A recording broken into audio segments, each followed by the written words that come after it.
زانی عورت کی توبہ کا طریقہ۔ اگر ایک شادی شدہ عورت سے کئی بار زنا سرزد ہو اور مختلف مردوں کے ساتھ اب وہ توبہ کرنا چاہتی ہے اور اسے بہت شدید ندامت ہے، تو اب وہ کیا کرے؟ کیا اس سے نکاح ختم ہوگا اور اس کی توبہ کے لیے کیا شرط ہوگی؟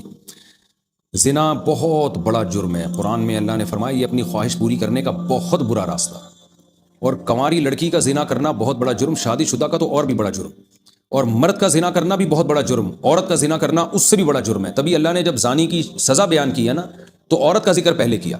قرآن ہر چیز میں مرد کو پہلے ذکر کرتا ہے، عورت کا بعد میں۔ چور کا ہاتھ کاٹنے کی باری آئی تو اللہ نے فرمایا چور مرد کا بھی ہاتھ کاٹو اور چور عورت کا بھی ہاتھ کاٹو۔ یہاں مرد کا ذکر پہلے، عورت کا بعد میں۔ لیکن زنا کی جہاں بات آئی، اللہ نے فرمایا زانیۃ والزانی فجلدوا کل واحد منہما مئۃ جلدہ، زنا کرنے والی عورت کو بھی 100 کوڑے مارو اور مرد کو بھی۔ تو یہاں عورت کا ذکر پہلے اس لیے کیا کہ عورت میں زنا کی رغبت کم ہوتی ہے اور اس میں حیا بھی ہوتی ہے، اس کے باوجود اس کا زنا کرنا یہ بہت بڑا جرم ہے۔ مرد کا بھی زنا کرنا بہت بڑا جرم ہے، سزا اللہ نے دونوں کی ایک رکھی ہے، لیکن حقیقت میں یہ فرق ہے ان میں، یعنی عملی طور پر دونوں کی جرم میں فرق ہے۔ اب سزا اللہ نے ایک کیوں رکھی ہے؟ اللہ کی حکمتیں ہیں، اللہ بہتر جانتا ہے۔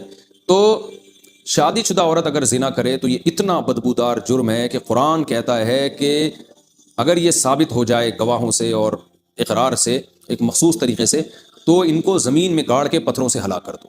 اس لیے بھائی اگر کسی عورت سے بھی یہ جرم ہوا ہے یا مرد سے، تو یہ بہت بڑا جرم ہے، ہلکا نہیں ہے۔ اب اسلامی حکومت نہیں ہے، لہذا اللہ نے پردہ ڈالا ہوا ہے اگر جرم کے اوپر، تو اب سزا تو جاری نہیں ہوگی رجم والی، اور وہ اپنے اوپر خود سے جا کے جاری کروانا بھی کوئی شریعت میں اچھا کام نہیں ہے۔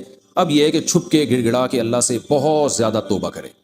اللہ غفور الرحیم ہے، بڑے بڑے گناہوں کو معاف کر دیتا ہے، اور آئندہ کے لیے ولا تقربوا الزنا، قرآن کہتا ہے ایسے کام بھی مت کرو کہ زنا کی طرف تمہاری رغبت ہو۔ اس خاتون کو چاہیے کہ خوب گڑ گڑائے اللہ سے اور کچھ صدقہ خیرات بھی کرے، اور دوبارہ من تاب وآمن وعمل عملا صالحا، جیسے اللہ نے سورہ فرقان میں فرمایا جو توبہ کر لے گا اور اپنے عقیدے کو مضبوط کر لے گا اور آئندہ نیک اعمال اختیار کر لے گا، تو اللہ اس کے گناہوں کو معاف کر دے گا۔ تو ان کو چاہیے خوب اللہ سے توبہ کریں اور آئندہ کے لیے اپنی زندگی تبدیل کر دیں۔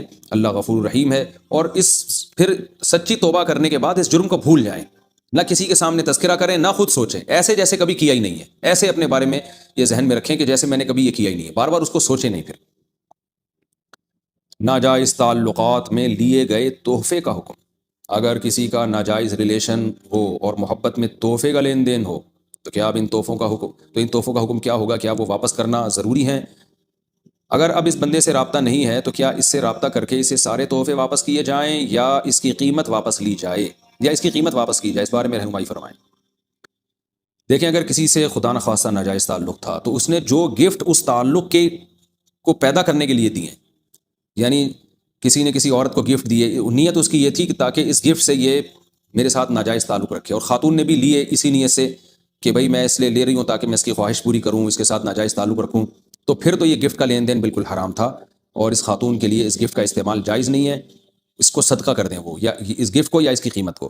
لیکن اگر ایسا نہیں تھا، گفٹ کی بیس یہ نہیں تھی کہ یہ تعلق برقرار رہے، تو ناجائز تعلق تو برا ہے، لیکن گفٹ اس بیس پہ نہیں دیا گیا تھا، تو پھر اس گفٹ کا جو لینا ہے وہ گفٹ حرام نہیں ہوگا۔ ہاں یہ ضرور کہیں گے ناپسندیدہ ہے، نامناسب ہے، بہتر تو یہی ہے کہ اس کو بھی گفٹ، یعنی اس کو بھی صدقہ کر دیا جائے، لیکن اس کا صدقہ کرنا پھر لازم نہیں ہے۔ البتہ یہ کوئی پاکیزہ اور حلال طیب میں شامل نہیں ہے یہ چیز، کیونکہ نامحرم مرد اور عورت کا کوئی اس طرح کا لین دین جبکہ ان کی نیتیں بھی ٹھیک نہ ہو، یہ بہرحال مکروہ اور ناپسندیدہ ہے، لیکن اس کو حرام نہیں کہیں گے اس صورت میں۔